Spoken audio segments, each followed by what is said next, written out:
I think our next guest is on the line. All right, well, let's talk about Haiti then. Uh, the UNSC yesterday approved a plan to send in what is termed a police or security force to Haiti at the request of Prime Minister Ariel Henry, with the stated objective of helping Haiti bring an end to gang violence in the country. The force is, there's not a date or anything yet for when this plan will come to fruition, but the force is going to be led by Kenya, with countries like Jamaica, the Bahamas, Antigua, and Barbuda also saying that they will send personnel. This is not a UN peacekeeping mission. This is being authorized under the use of force provision of the UN Charter. And I'm a little curious. I know this is a pretty minor point, but I do want to start on a minor point of, does it really matter whether this is a peacekeeping mission or not? So we'll talk about this. We'll talk about what to expect when this force shows up. We'll talk about some of the history of these peacekeeping missions with our guest. We're joined by editor of the English section, of Haiti Liberté, Kim Ives. Thanks for joining us, Kim. Thanks. Yeah, Michelle, it matters a great deal. All right. Hugely matters, because this is basically the U.S. doing an end run around the the UN. Because people have to understand the charter, which most people don't. They don't really think much about it. But you have what's called Chapter 7, which is essentially where the UN Security Council becomes your government. It takes over the country. And that's what's happened to Haiti. It was out of Chapter 7. It got in Chapter 7 for the first time back during the 1991 to 1994 coup in Haiti. And Aristide, they basically put him in a corner, and he eventually asked for Chapter 7 to get UN troops to come in and reinstall him. This was during the time of Bill Clinton. And it was my mentor, the director of the paper I worked at the time, Haiti Progrès. He was the ambassador at large for Haiti, and he resigned because of it. Because he said, once you get into Chapter 7, it's very hard to get out. And Haiti did get out for a few years under Jovenel Moïse. They got into Chapter 6, where the UN Security Council is just advising you. But then they were put back into Chapter 7 in the last vote. And essentially what Chapter 7 says is that the UN Security Council is running the show, and the peacekeeping missions you referred to, the Blue Helmets, as they're often known, are sent in, but they're under the control and oversight of the Security Council. What they're doing now is not that at all. They are simply making a force, and the UN Security Council is essentially deputizing this force to go do your thing. Right. So you can go do it, go on, but you get the little UN flag, you can fly. So it's purely public relations. And the fact is, U.S. troops are already on the ground in Haiti. You have up to maybe 4 or 5 dozen U.S. special forces on the ground in Haiti now, training PNH, Haitian Police Force, hit squads to go after what they're calling the gang leaders. But these are not really the gangs. They're not the criminal gangs. These are actually the response to the criminal gangs, the self-defense, neighborhood self-defense forces. And the reason they want to go after them is these people are calling for a revolution, because most of the criminal gangs are, in fact, the agents of the oligarchy, and the self-defense forces are saying, we got to get rid of this oligarchy because it is killing us. Yeah, and you see, the Haitian human rights leaders saying, like, it's not as though the line between gang, police, and government is very thick, right? And in fact, there is a lot of overlap when you were talking about these criminal gangs. So, what is this force that's going to train and assist Haitian police do to this situation? Well, they're going to mess it up. They're going to worsen it, I should say. They're going to really create real havoc in Haiti, because essentially you have self-determination taking place in Haiti. That is, Haitian neighborhood committees have begun to arm themselves and fight back against the gangs. I mean, for your listeners, think of the Old West. Remember the Old West? We had lots of outlaws and bad actors out robbing stagecoaches and trains and so forth, and they'd get vigilantes which would go out on horseback and chase them down. Yeah, some of them got lynched, and they maybe shouldn't have. But the fact is that there was no foreign power intervening. Hey, stop it all! No, this is what's happening in Haiti. They're trying to solve their problems on their own. Now the U.S. is coming in. And again, the essence of their goal is to establish what's called the Global Fragility Act in Haiti, where U.S. troops get stationed in Haiti and they protect the country's security against its so-called fragility. And this is essentially to stop the march of China through Latin America. And Haiti is, of course, one of the countries that's in play. It still recognizes Taiwan as China, and they want to preserve that. They want to make sure that doesn't go away. Yeah, and I mean, I don't want to sugarcoat the situation in Haiti, and maybe you can shed some light on it. But the description in CBS, which is essentially what you'll find anywhere, is that there have been 3,000 people killed this year, 1,500 kidnapped, 200,000 have fled their homes. Half the population is facing malnutrition, according to the UN. Children are unable to go to school.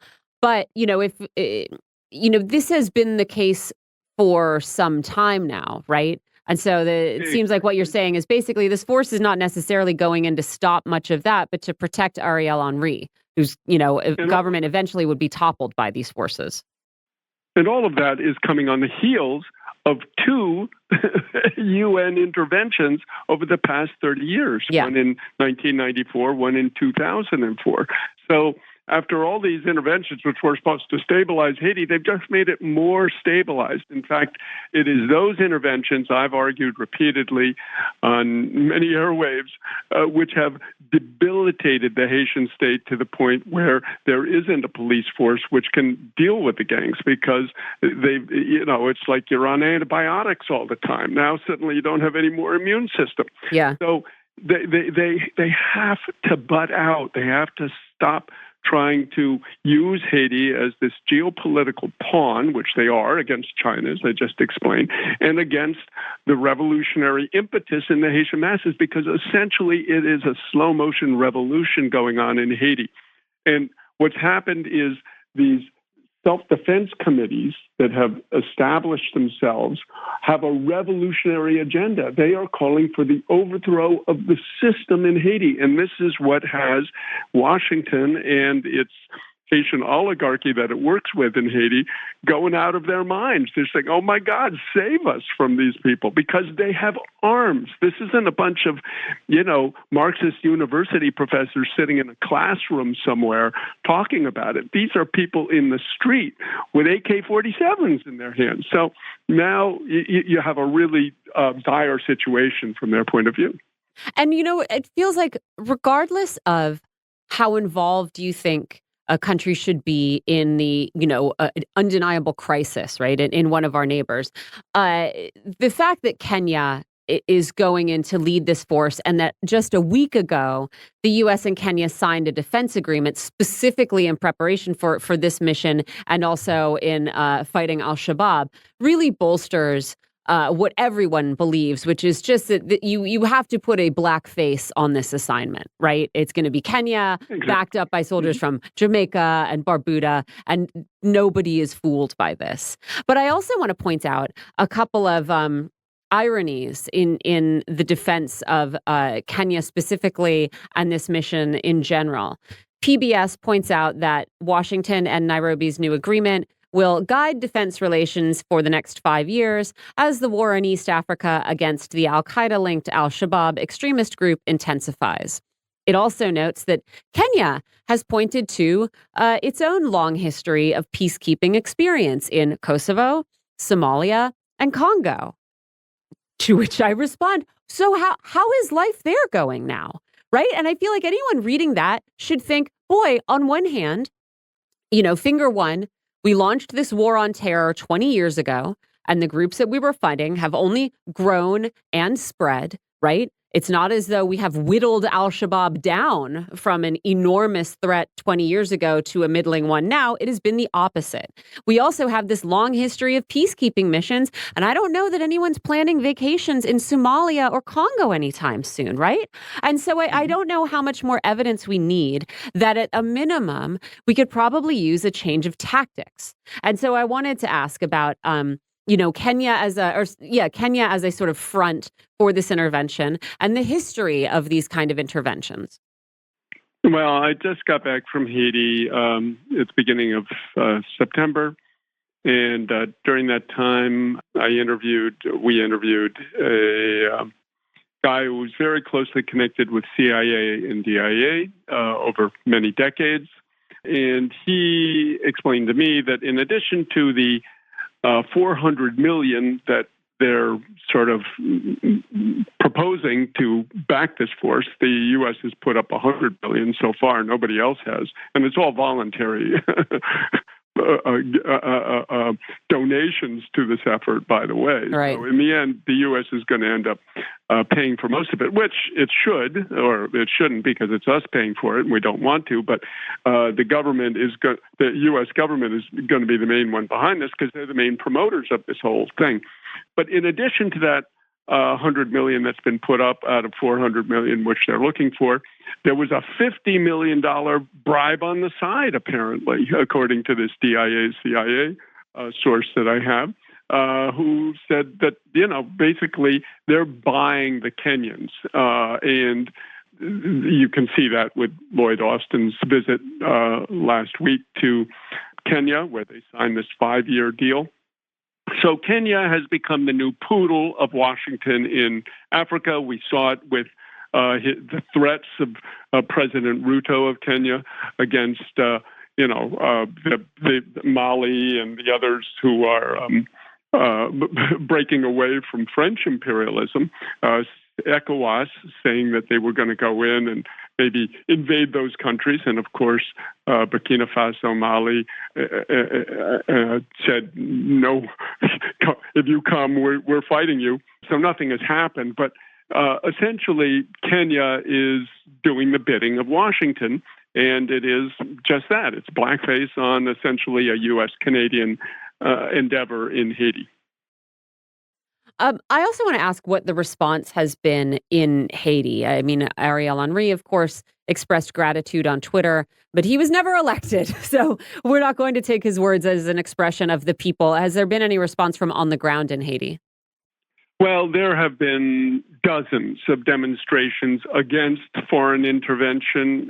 Haitians were the first independent nation of Latin America, the first Black republic in history, the first and last successful slave revolution. So Haitians are a very proud people, which despite the multiple interventions over the past century, beginning in 1915 with U.S. Marines, up through now today, the fourth in this past century, or century and 20 years, the Haitians do not like foreign troops on their soil. And it should be said, this thing is completely illegal under Haitian law. The Haitian Constitution forbids foreign boots on the ground in Haiti. The Kenyan Constitution forbids what the Kenyans are doing. This is according to the former Chief Justice of Kenya. And even the UN even the UN Charter says that troops are only supposed to be used for preserving international peace and security. That means fights between nations. They're not supposed to be used, and it's explicit in the Charter, for any meddling in internal affairs. And this is a completely internal matter in Haiti. It has nothing, it's not threatening anybody. Even the Dominicans, though, are pushing it, but it's not true. It's not threatening Dominican Republic in any way. What's going to happen when these people show up in Haiti? Well, all hell's going to break loose because, I think they've been, listen, these Kenyans, this Kenyan police force is the subject of quote unquote serious concern by the UN Rapporteur on Human Rights. They've created death squads in Kenya. They killed in July 35 demonstrators demonstrating against IMF-imposed austerity in Kenya. These are the same things that Haitians are demonstrating against. So this is an extremely brutal, an extremely repressive force, an extremely corrupt force. They were even asked not to report the killings of these civilian demonstrators. So this is what we're going to now transplant them in Haiti, a country where they don't understand the language, they don't understand the culture, they don't understand the history or the people. And to me, it's, what could go wrong? Right. I also want to ask about this UNSC vote because, it was able to go through because Russia and China abstained.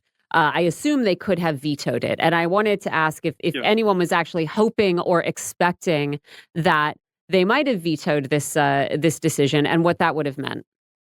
Well, we were hoping and somewhat expecting it, but our sources in the Security Council explained to us that Russia just vetoed the Security Council resolution on Mali, what it was 2 weeks ago or so. And so they have only so many vetoes they want to or can do. They didn't consider Haiti to be something they were going to go to the mat with the U.S. on, even though they've been speaking against it. I spoke before the Security Council at the Russians' invitation back on December 21st, 2022, and said this is not a good idea at all going in. Mm-hmm. So we've held off the intervention since last October, but now finally a year and some later, it's gone through. And I think that basically China had the same thing. They both were not going to, they have other problems with the U.S. and they weren't going to start fighting over this, especially given the huge media barrage of, it's a crisis, it's a humanitarian catastrophe in Haiti. This is something they just didn't want to have to go up against that. Yep. Kim Ives, thank you so much for joining us. Where should our listeners go to find your work? Haiti Liberté, that's liberty with an E on the end, not a Y. HaitiLiberté.com. You can check out our analyses and news and the interviews right there.